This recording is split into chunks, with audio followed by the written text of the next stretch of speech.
झूठ बोलना बीजेपी की आदत है, पर एक लगता है इनकी ब्रीफिंग ठीक नहीं की विदेश मंत्रालय ने। इन्हें ये नहीं बताया कि विदेश की धरती पर कभी भी अपने देश का मान, स्वाभिमान, अपने देश के ऐसे तथ्य जो गलत हैं वो प्रस्तुत नहीं किए जाते जिससे देश का मान बढ़े, गिरे कहीं से। तो मैं सिर्फ उनको इतना कहना चाहता हूं कि आपने जो स्थापित विदेश नीति है, परंपरा है भारत की कि विदेश की धरती पर कोई ऐसी बात नहीं बोली जाएगी जिससे भारत माता का सम्मान गिरे, और आपने किया है। इसलिए तो मैं आग्रह करूंगा भाजपा की सरकार से ऐसे आदमी को तुरंत रिकॉल किया जाए। ऐसा आदमी विदेश में भारत का प्रतिनिधित्व करने लायक नहीं, जो जाके भारत की ही बुराई कर रहा हो। एक नहीं, 2 बार नहीं, ये तीसरी बार है। मैं उन्हें कहना चाहता हूं कि उनको तत्काल वापस बुलाया जाए। सर, इसके अलावा प्रधानमंत्री मोदी ने कल कहा कि जाएं लोग अपने घरों में वापसी, और 24 घंटे में इस बात का मूल्यांकन करें कि कितनी विदेशी चीजों का वो इस्तेमाल कर रहे हैं, और आज जरूरत है कि देश के किसानों की, रूरल एरियाज में जो लोग हैं उनकी स्वदेशी की जो है वो जरूरत साफ महसूस हो रही है। लगता है गुजरात में उनकी आत्मा जाग गई। गांधी जी का नाम तो कम ही लेते हैं वो। मैं उनसे पूछना चाहता हूं, मोदी जी, इस देश की एक्सपोर्ट इंपोर्ट पॉलिसी कौन बनाता है?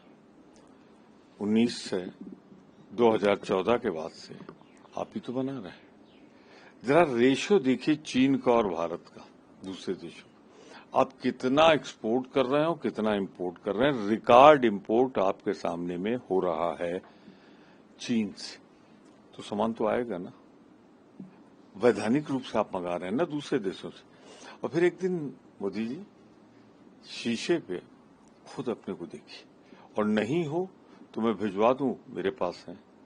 जो चश्मा आप पहनते हैं ना वो भी विदेशी, आप जो पेन लगाते हैं ना वो भी मैंने देखा है विदेशी इस्तेमाल करते हैं।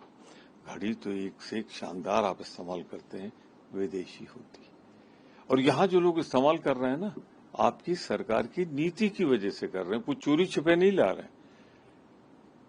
तो ये उपदेश पर उपदेश कुशल बहुतेरे अपने को दीजिए। पहले आप लागू कीजिए, आप देश के प्रधानमंत्री हैं, अपने ऊपर, फिर दूसरों से बात करिए। सूट का जिक्र मैंने नहीं किया, वो तो एक से एक शानदार आप। सर, जस्टिस वर्मा को लेके इम्पीचमेंट की बात कही जा रही है। सरकार तैयारी में है कि इम्पीचमेंट लेके आए, और उसको जो है जिस तरीके से जो पूरा मामला सामने आया था, आप इसको कैसे? देखिए, ना हमारे पास आया है, ना हमसे वार्ता हुई। आएगा अगर, जो सुनी सुनाई खबरें हैं, तो मैं तब उसके गुण दोष पर हम विचार करेंगे। तो इस बारे में तो मैं कुछ नहीं कहता। पर कांग्रेस हमेशा भ्रष्टाचार के खिलाफ रही है। जुडिशरी का हम सम्मान करते हैं। हम मानते हैं लोकतंत्र का ऐसा मजबूत स्तंभ है जिसपे जन जन का विश्वास है। उसका विश्वास बनाए रखने के लिए गुण दोष पर हम उस पर विचार करेंगे।